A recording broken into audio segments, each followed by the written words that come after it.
Good day, Ozark Electric. I'm here with Jennifer. We're shooting our November video. It's election time. Get out there and vote. It's our opportunity as citizens here in America to go out and make a difference and vote.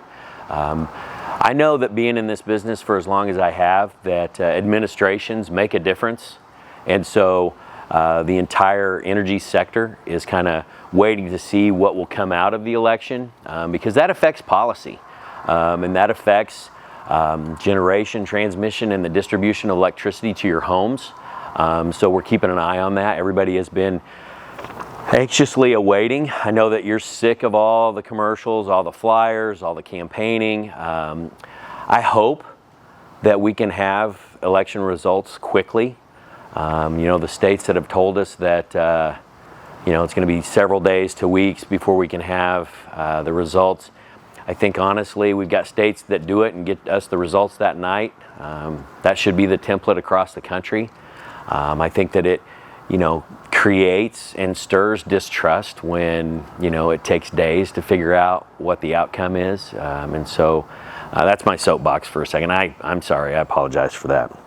But also, last month we sent the guys down. We sent 2 groups of linemen down to help with hurricane relief, and that went great.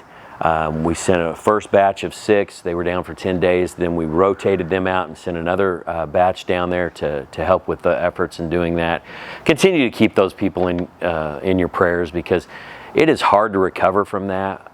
We face that with ice storms and tornadoes, but on a scale like that, our region is not affected, to the devastation that hurricanes can just sweep across entire regions and states together. So we've got those guys back. We also, in October, we went to our national, NRECA is our national organization.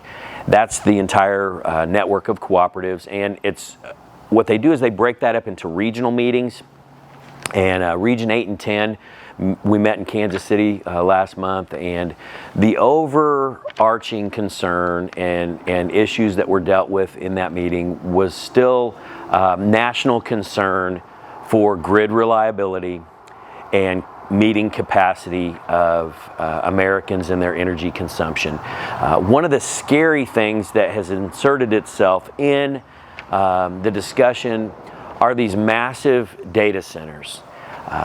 Data centers can come in all sizes. Some of them megawatt, 10 megawatts, but the scarier ones, the ones that, is a Microsoft or a Google or an Amazon or, those large tech, people and companies, man, we're talking not just normal hook it up to a substation. You're talking about building a brand new generation plant. And so now there's this discussion going on throughout the country on, okay, so can they build themselves their own modular nuclear reactor generation station to power that AI technology in a data center? So what concerns me at Ozark Electric is, okay, yeah, that's great.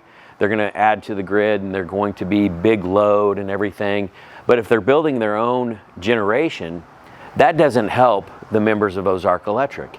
And so there's this competitiveness that's happening between the AI drive and the data centers and the growth in that tech industry for a massive appetite for energy consumption.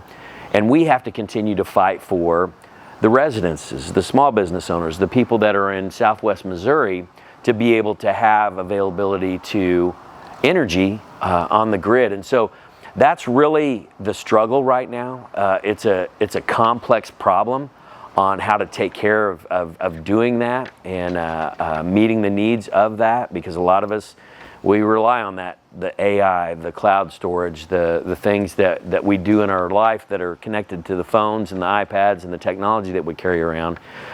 We want that. Well, in order to have that, it consumes a lot of electricity. I may have told you before, but doing a normal Google search is one thing. Then if you do an AI search, like Chat GPT, that one search on that ChatGPT requires 10 times the energy that a normal Google search does.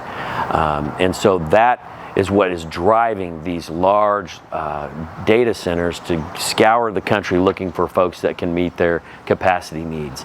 And they're not finding luck doing that. So the next step then is for them to take a look at building their own generation assets, putting them on the grid to power their data centers. So that's going on.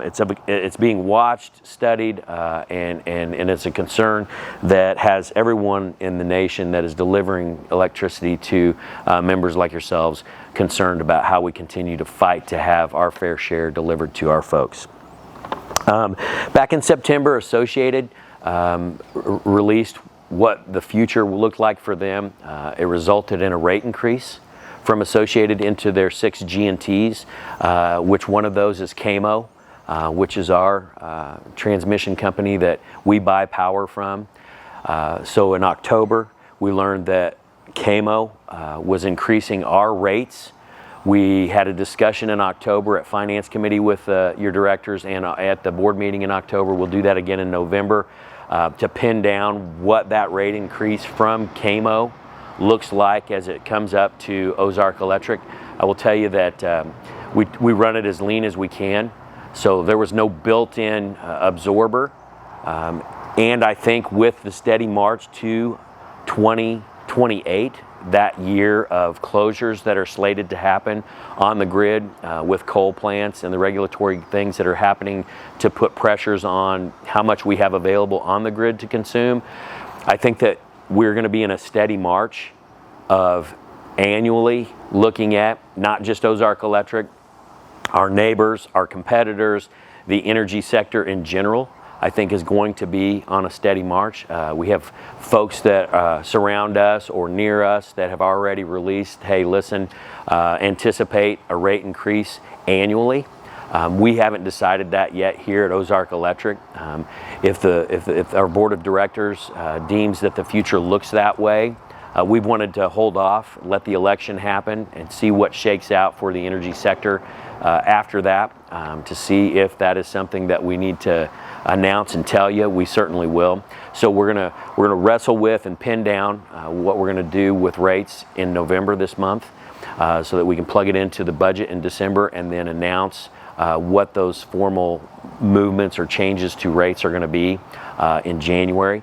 We won't activate those until April 1st. We'll use January, February, March to use our Facebook page, to use the Rural Missouri publication and the local pages that are in it, and also Facebook and other means to get the word out, and on your bill inserts, read that stuff, and it will tell you exactly what we're going to be doing. Okay, the KRTAs, which I use, that's the jargon for key ratio trend analysis.